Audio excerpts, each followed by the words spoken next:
কোটা সংস্কার আন্দোলনকে ঘিরে সম্প্রতি ঘটে যাওয়া ধ্বংসযজ্ঞ ও প্রাণহানির সুষ্ঠু তদন্ত করে দায়ীদের আইনের আওতায় আনার দাবি জানিয়েছে সুপ্রিম কোর্ট আইনজীবী সমিতির দুই অংশ।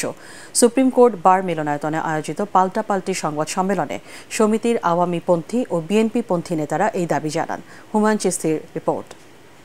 সাবেক সহসভাপতি সুপ্রিম কোর্ট আইনজীবী সমিতির ব্যানারে আয়োজিত সংবাদ সম্মেলনে সমিতির সভাপতি ও বিএনপি নেতা মাহবুবউদ্দিন খোকন বলেন, তদন্ত না করেই গণহারে বিরোধী নেতাকর্মীদের গ্রেফতার করছে সরকার।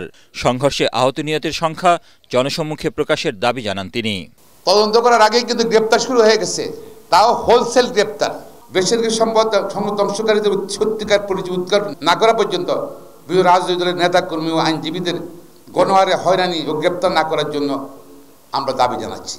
আমরা হতবাক হয়ে যাই, সরকার কেন এখন পর্যন্ত নিহতদের সংখ্যা গোপন করছে। এরপরেই সংবাদ সম্মেলন করেন আওয়ামীপন্থী অংশের আইনজীবীরা। স্বাধীনতা বিরোধী চক্র এমন ধ্বংসযজ্ঞ চালিয়েছে বলে অভিযোগ করেন সমিতির সম্পাদক শাহ মঞ্জুরুল হক। সুনির্দিষ্ট তথ্য প্রমাণের ভিত্তিতেই পুলিশ নাশকতাকারীদের গ্রেফতার করছে বলেও দাবি করেন তিনি।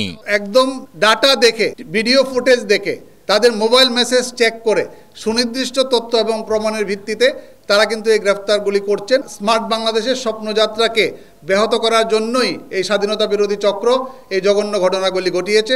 আমরা বারের পক্ষ থেকে এর তীব্র নিন্দা জানাই। তবে দুই অংশের নেতারাই ধ্বংসযজ্ঞ ও সহিংসতায় জড়িতদের বিরুদ্ধে আইনানুগ ব্যবস্থা ও সাজা নিশ্চিত করার দাবি জানান।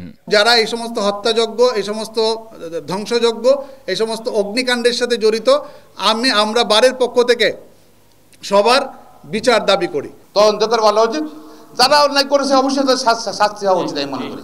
দেশের স্বাধীনতা, সার্বভৌমত্ব, রাষ্ট্রীয় সম্পদ ও জনজীবন রক্ষায় আইনজীবীরা বদ্ধপরিকর বলে মন্তব্য করেন সুপ্রিম কোর্ট বার সম্পাদক। বিএনপি কিন্তু সেই ভাসমান অবস্থায় বিভিন্ন আন্দোলনে হাত ধরতে চায়। হুমায়ুন চিস্তি, এটিএন বাংলা, ঢাকা।